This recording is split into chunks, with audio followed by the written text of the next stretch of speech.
Bonjour à tous, ici on va continuer sur les structures et là on va voir comment utiliser une structure.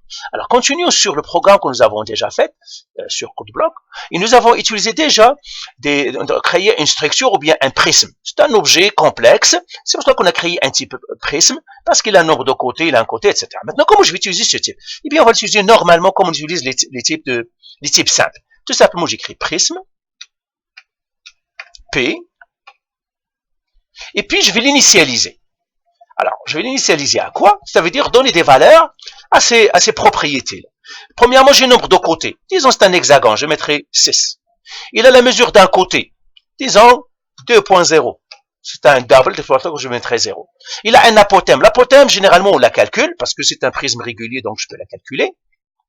Je l'initialiserai à 0. La hauteur, là, je mettrai 4, par exemple, 4.0. L'aire de la base, ça se calcule, donc je l'initialiserai à 0. L'aire latérale, ça se calcule, je mettrai 0 aussi. L'aire totale, ça se calcule, je le mettrai lui aussi à 0. Le volume, ça se calcule, je le mettrai lui aussi à 0. Donc voilà, j'ai déjà créé un prisme. Et puis voilà les informations sur le prisme que j'ai. Maintenant, pour commencer, on va imprimer ou bien on va afficher le nombre de côtés. Donc, qu'est-ce que je dois faire? Tout simplement, je vais faire printf. Le nombre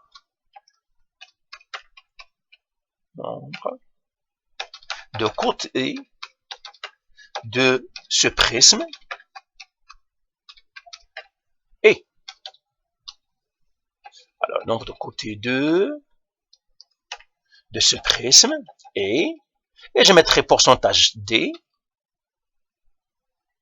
Et puis, je vais faire un /n pour revenir à la ligne. Virgule. Je mettrai P. Point. Et puis, pourquoi je mets point, P point? Parce que je dis, P c'est un prisme. Je lui dis, point, ça veut dire que je lui donne moi. Ben, le prisme, qu'est-ce qu'il peut me donner? Il peut me donner son nombre de côtés. Il peut me donner le côté, il peut me donner l'apothème. Je lui dis lequel que tu veux. C'est pour ça que je mets un point. Quand je mets un point, je dois lui dire qu'est-ce que je veux. Eh bien, moi, ce que je veux avoir le nombre de côtés. C'est ça ce que je veux. Et puis, je fais point virgule. C'est ça. Donc, pour accéder à une propriété, ben, je dois demander au prisme qu'est-ce qu'il me donne. Comment on fait? On fait un point, et puis on écrit ce qu'il doit me donner, et lui, il va comprendre. Maintenant, je l'exécute. Je l'exécute, et je regarde ce que ça me donne. Ben voilà, on l'exécute.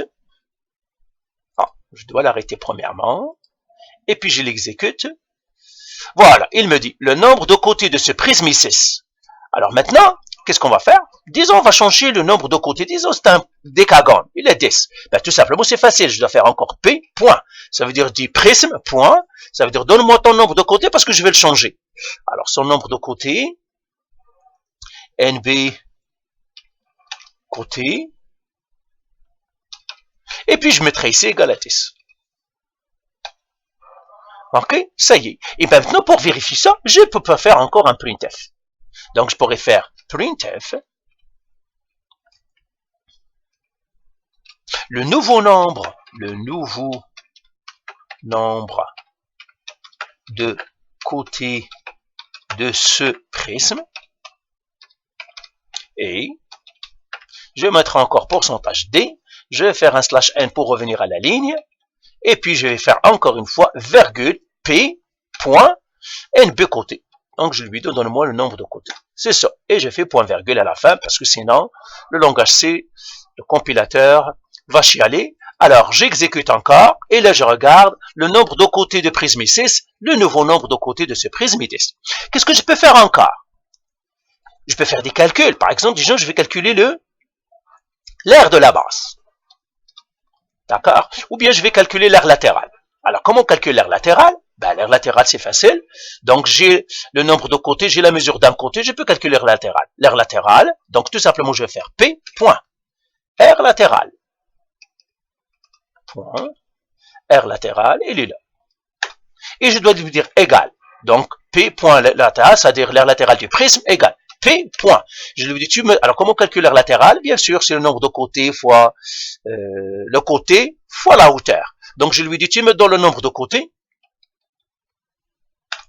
Comme ça, pas la hauteur, mais NB côté. Alors, je vais remonter un peu pour que ça me donne point NB côté.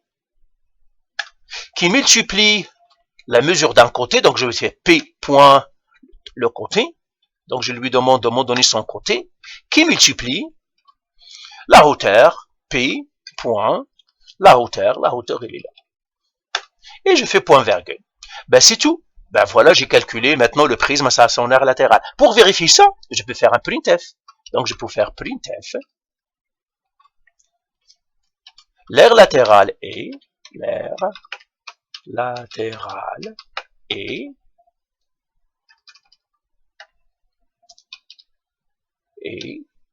pourcentage D, pourcentage F, parce que c'est un flow, c'est un nombre à virgule, c'est un réel. Et puis je vais mettre encore P, point, R latéral. Et puis je vais faire point virgule. Et ici je dois faire slash N pour qu'elle retourne à la ligne encore. Si jamais on peut faire autre chose, slash N. Et puis c'est là, et puis je l'exécute encore. Alors je l'exécute, et ben voilà, l'aire latérale est 80, et effectivement si vous faites 6 fois 10 fois 4, et ben vous allez trouver l'aire latérale qu'on a trouvé. Donc voilà comment on utilise les structures. Je pourrais déclarer la structure, c'est-à-dire les structures ou bien le nouveau type, le déclarer et donner pour chaque variable de la structure des valeurs, ou bien tout simplement je pourrais les donner dans la programmation en faisant tout simplement P point, et puis je peux donner la valeur à n'importe laquelle des propriétés ici. Ok, allez bye.